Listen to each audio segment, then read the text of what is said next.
ములుగు జిల్లా తాడవాయి మండలము బందాల గ్రామ పంచాయతీ పోసాపూర్ క్రాస్ రోడ్డులో శిలాఫలకాలు ఏర్పాటు. పోసాపూర్ నుండి నర్సాపూర్కు 6 కోట్లతో శాంక్షన్ అయిన రోడ్డు శిలాఫలకాన్ని, అలాగే బొల్లెపల్లికి 5 కోట్లతో శాంక్షన్ అయిన శిలాఫలకాన్ని మంత్రివర్యులు సీతక్క ములుగు జిల్లా కలెక్టర్ హేమంత్ సహదేవ్తో కలిసి ప్రారంభించారు. ఈ సందర్భంగా బందాల గ్రామ పంచాయతీ సర్పంచ్ మంకిడి శ్రీలత ఆధ్వర్యంలో మినీ గురుకులం పాఠశాల ఆవరణలో 99 రోజుల ప్రజా ప్రణాళికలో భాగంగా ప్రజా దర్బార్ను నిర్వహించారు. ప్రజల సమస్యలపై మంత్రివర్యులు మాట్లాడి ఇందిరమ్మ ఇండ్లు, పింఛను, భూపట్టాలు రానివారు దరఖాస్తులను ప్రజా దర్బార్లో అందించారు. అనంతరం జూన్ 5న పర్యావరణ దినోత్సవం సందర్భంగా మంత్రివర్యులు సీతక్క ద్వారా జన విజ్ఞాన వేదిక వారు పర్యావరణ పరిరక్షణ పోస్టర్ను ఆవిష్కరించారు.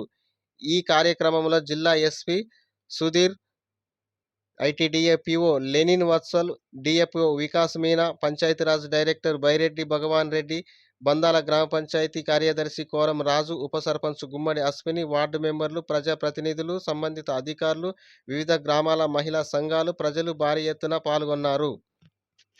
6 కోట్లతోటి అల్లిగూడ నర్సాపురం రోడ్డు, అదే విధంగా పోచాపురం నుంచి మరి బొల్లిపల్లి నర్సాపురం రోడ్డు 5 కోట్లు. ఈ 2 రోడ్లను కూడా ఈరోజు శంకుస్థాపన చేయడం జరిగింది. ఎందుకంటే మారుమూల ప్రాంతాల ప్రజల యొక్క, ఈ అడవి గ్రామాల యొక్క ప్రజల యొక్క బతికేందు వచ్చిన మన కలెక్టర్ గారు, పిఓ గారు, డిఎఫ్ఓ గారు, అదేవిధంగా ఎస్పీ గారు, ఇతర అధికారులు అందరూ కూడా మన గూడాలకు కూడా రావడం జరిగింది. వారికి అందరూ ఒకసారి చెప్పండి. ధన్యవాదాలు.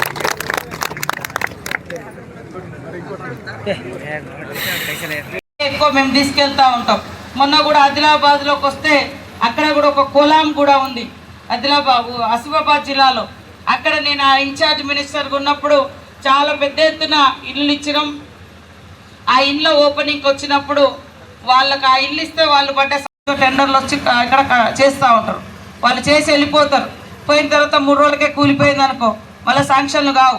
కాబట్టి పకడ్బందీగా ఇట్లాంటి బిల్డింగ్లు అయ్యేటప్పుడు, రోడ్లు అయ్యేటప్పుడు అక్కడ అందుబాటులో ఉండి పని చేయించుకోవాలి. మీకోసం మేము తప్పకుండా అండగా ఉన్నాం.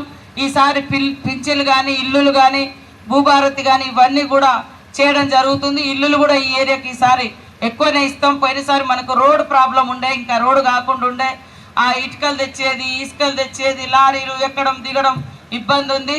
సీసీ రోడ్లు కూడా చాలా వరకు ఇప్పుడు శాంక్షన్ అయినాయి. అవి కూడా మీకు అందజేయడం జరుగుతుంది. కాబట్టి మీరు ఒక్కొక్కరుగా వచ్చి మీకు ఏమేమి సమస్య ఉందో మరి గ్రామాల వారీగా చెప్పుకుంటే ఆ దరఖాస్తులను తీసుకొని వెంటనే ఇండ్లు అయితే ఈ 10 రోజుల ఇండ్లని కూడా ఇక్కడికి వచ్చిన దరఖాస్తులు ప్రయారిటీ కింద శాంక్షన్ చేయించి మరి ఇల్లులు కూడా ఇవ్వడం జరుగుతుంది. పింఛన్లు కూడా ఇస్తున్నాం. ఇప్పుడు పింఛన్లు కూడా శాంక్షన్ చేయడం జరుగుతుంది. ఇంకా ఏదున్నా కూడా వచ్చి లైన్గా వచ్చి మరి డిఎఫ్ఓ గారితో, డిఎఫ్ఓ గారి ముచ్చట కలెక్టర్ దగ్గర, నా దగ్గర, ఇక్కడ అడిషనల్ కలెక్టర్, పోలీస్ ఏమంటే ఎస్పీ గారు, అందరం ఏండే ఉన్నాం. కాబట్టి మరి లైన్గా వచ్చి మీరు మీ సమస్యలన్నీ చెప్పుకోవాల్సిందిగా కోరుకుంటూ, అందరికి ఒకటే, ఈ ఏరియా చాలా వెనుకబడ్డ ఏరియా. ఈరోజు రోడ్లు కానీ, ఇల్లులు కానీ, నీటి వసతి కానీ ఇవి కల్పించి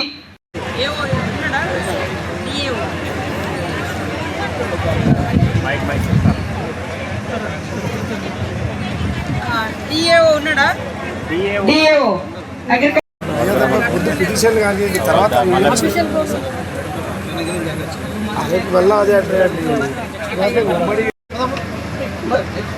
కానీ ఇప్పటి నుంచి అప్లికేషన్ ఫాలో అప్ చేయండి. మీరు పెట్టండి. ఇది అదేనా? 13 గ్రామాలు 550 మంది ఫార్మర్స్ ఏర్పాటు చేస్తారు.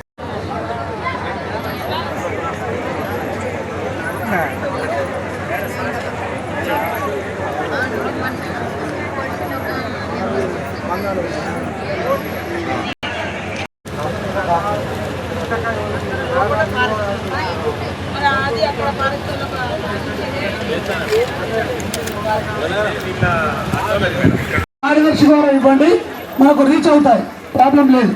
సర్పంచ్ గారి ఆధ్వర్యంలో కార్యదర్శి గారితో మాకు తీసుకుంటాం, వాటిని విచారణ చేసి పెడతాం.